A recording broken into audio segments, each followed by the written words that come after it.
Takže dobrý den, dámy a pánové, zdravím vás, Winrar neboli Rent TV. A chci vám říct, že na tomto kanále se znova začne točit. Bude to z toho důvodu, protože mi zase kamarádi řekli, že jsem nedělal až tak špatné videa, že to můžu znova zkusit. Teď to znova zkouším. Chtěl bych říct, že toto je taková druhá informačka a chtěl bych vás ještě poprosit, abyste mi napsali, jestli kvalita videí a kvalita zvuku je perfektní. Byl bych rád, kdyby mi i psal nějaký už zkušenější youtuber, který už má třeba 50-100 odběratelů a už zná ty začátky a ví, co zlepšit, co zlepšit, vylepšit a co úplně ještě třeba stáhnout. Byl bych hodně rád, kdybyste mi psali, jako ne, to je dobré, nemusíš už nic zlepšovat, nebo jo, perfektní video, ale zkus příště zlepšit to a já se budu prostě korigovat tak, aby se vám ty videa líbily a ne, abych je dělal podle sebe.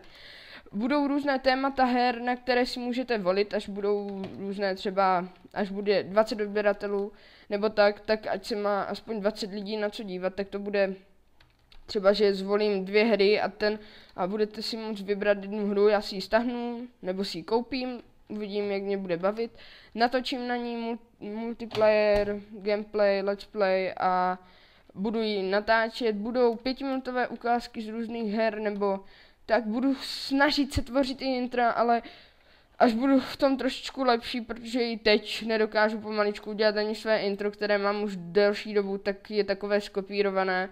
Zase nechci, aby o mě každý řekl, že jsem copyright, dal jsem tam stejnou písničku a tak od jedné osoby a protože se mi strašně líbila, tak doufám, že mě za to nebudete hejtovat. Vážně bych byl hodně, znova to říkám, rád, kdybyste mi psali zlepší to a to, nebo stáhni si to a to ti moc pomůže s tím a tak.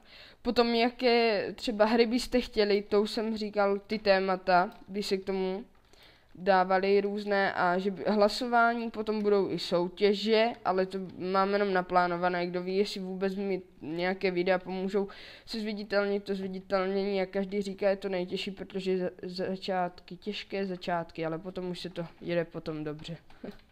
Tak bych byl opravdu rád, kdybyste mi psali vaše názory, jestli mám vůbec natáčet, jestli se to ke mně hodí nebo tak, to poznáte v nějakých videích.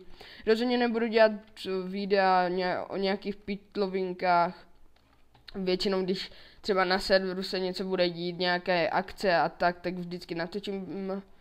Budu hrát, teď nejčastěji budu natáčet zřejmě TF2, potom možná někdy natočím, ježíš, jak se to jmenuje, nemohu si vzpomnět na jméno, omlouvám se, Mafiu 2, Mafiu 1,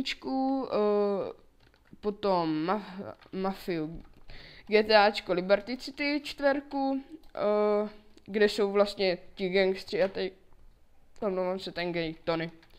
Tak doufám, že se vám tahle malá informačka líbila, zanechte like, komentář a v případě, když se vám budu takzvaně líbit, tak odběr. Tak děkuji vám moc a čau.